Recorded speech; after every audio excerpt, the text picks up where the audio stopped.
Heaven Come Down. That's a good song to start with, because really, today I want to talk about big radical story that God's been writing since the foundations of the earth, since the beginning of time. He started doing something really cool that he's called us up into to be a part of. Have you ever watched like a really great movie like Troy, right? I mean, okay, I'm going to confess that I watched some rated R movies.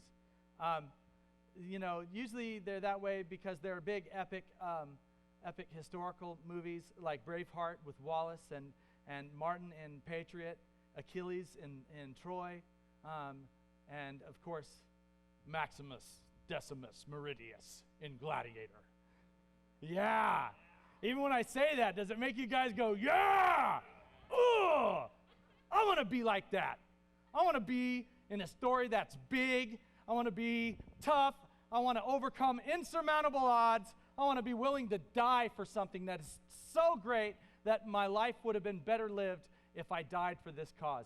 You know, Wallace in Braveheart, he says, all men die, but not all men live. Huh? Ugh, doesn't that just get you? And they're just telling him all he has to do is, bow to the king and he'll be saved, but he refuses.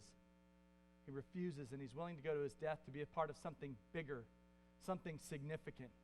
We see it in sports movies like Remembering the Titans when they wanted to overcome racial inequality in our country, and they're willing to do it. And they didn't care what people said. They didn't care what people thought of them. They did things because they were right, and they were willing to overcome insurmountable, seemingly, odds in order to do great things. We see it in the movie Miracle, where the United States 1980s Olympic hockey team made up of a bunch of college guys that were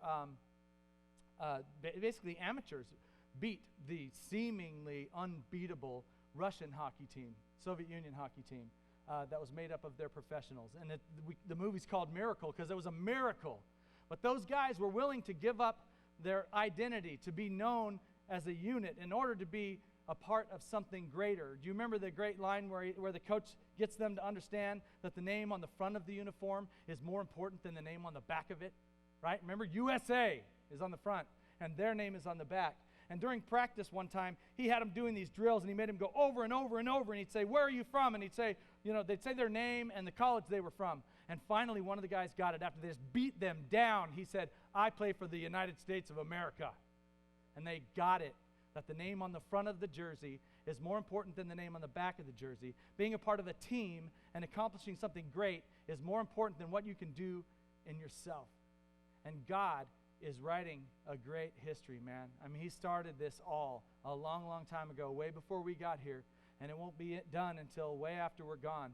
I love the story of Gladiator, where Maximus is he's a warrior, right? He's a gladiator. Actually, he starts out as a general in the Marcus Aurelius, and he fights great battles for them, and he wins great battles. And Marcus Aurelius loves Maximus, and he wants to make him the emperor of Rome after he dies, which he's close to death already. And he's very disappointed with his son Commodus. His son always shows up too late for the battle, and he's just kind of a wimp. He's very disappointed in him. Well, his son learns that Maximus is going to be made king. And so his son goes, and in his father's weakness, he kills his dad. He sends a detachment of the Praetorian Guard to go and kill Maximus's family, his wife and his son. And then he sends a group out to go kill Maximus. Maximus is tough, man. And it's freezing outside, and he says, at least give me a soldier's death. And so he kneels down, and the guy stands over him with the sword, getting ready to thrust it through the back of his neck. And Maximus turns around, and he grabs the blade of the sword and beats him, bam, and he kills all the guys, and he goes to save his family, and he takes off, and he's too late. And when he arrives there, he's wounded from his escape from the Praetorian Guard, and his family is there hanging. They've been crucified and burned alive. And he's overwrought. He's overwhelmed with grief. Finally, his life is about something different than it used to be before. Before, Marcus Aurelius, the emperor, wanted him to fight for the glory of Rome. And now he's half dead and passed out on his own land. A traveling man comes through that takes him up, nurses him back to health, and he's a slave trader. And he sells him to a guy who goes around entertaining people with gladiator fights. And Maximus doesn't want to fight at first. For no reason, I have no heart. I got no reason for even living. And then he finds out that if he will fight, that he has the opportunity to go to Rome and one day stand in front of Commodus, that son that killed his family, that son that killed his father, that had tried to kill him.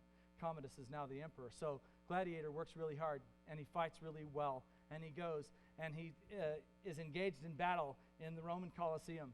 And he wins the victory that they weren't supposed to win, the Battle of Carthage. And they're the horde of, bad guys, and they're supposed to lose. Barbarian horde, that's what they call it, right? So they're in there, and they win. And everybody loves Maximus, and he's got this helmet on, and he's really, he's pumped, and the Commodus, the emperor, says, I think I'll meet him. And he goes down there to Maximus, and he says, Gladiator, tell me, what is your name? You must have a name. You're a great fighter, and your fame is well-deserved. And he says, my name's Gladiator. And he turns around and walks away. And Commodus says, how dare you turn your back to me? Take off your helmet and tell me your name. And Maximus takes off his helmet, and he turns around, and he says, my name is Maximus Decimus Meridius, commander of the armies to the north and general of the Felix legions. I'm a faithful servant to the real emperor Marcus Aurelius, the father of a murdered son and husband of a murdered wife. And I will have my vengeance in this life or in the next. Ah ha ha! Woo! Do you guys just go, yeah! Yeah! To me, that is like the greatest moment of movie history, man.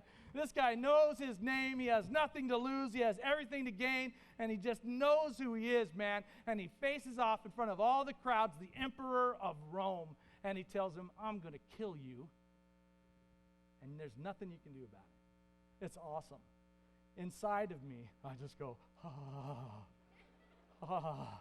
because there's something in me that wants to live a life like that. John Eldridge wrote a book in about 2000 or 2001 called Wild at Heart. And he says the reason we men feel that way is because we're wild at heart, and that we ought to be who we are. But our mommies have said, be good, be careful, don't do that, don't do that. And he says, we need to be men. We need to be bad. You know what I mean? But in a good way. That book, Wild at Heart, is something I think every man on the planet should read, and that every woman who wants to understand men on the planet should read. Then his wife came along and wrote one called Captivated, Discovering the Secret of Woman's Soul. And that one, I understand from my wife, haven't read it yet, is equally important for women. Well, then he wrote one called Epic. And it's this idea that we're caught up into an epic story. That's why those movies get us the way they do. And we want to be a part of something bigger than us. And I know I do. I mean, I feel it. I've always wanted, God, do something God-sized where I'll just step back. No one remembers my name, and they can't stop saying yours. And I'm just amazed at what you did.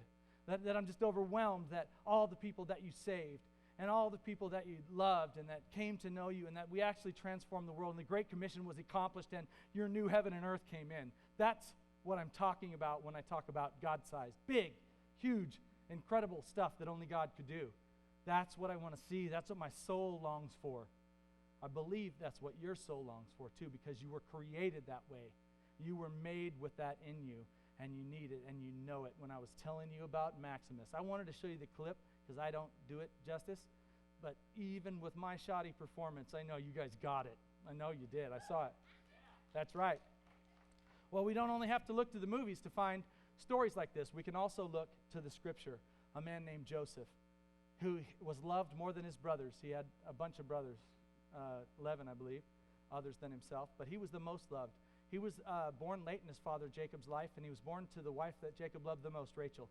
And his dad made him a coat, a special robe, and you know it as Joseph's electric color dream coat, or as the coat of many colors, or something like that. And in my studies about it, I actually learned that it really means a coat of sleeves with long sleeves. That was the coat that a king would wear, because most of the guys wore a vest-like robe because they're out in the fields working, and they didn't need those sleeves in their way. But when his father made him a robe with sleeves, it was a sign of royalty. And so his brothers were jealous of it. So one day, Joseph went out into the fields to be with his brothers where they were. And the brothers said, let's get rid of this guy. He has this dream that he says we're all one day going to bow down to him. And you know what? I think he's just a punk.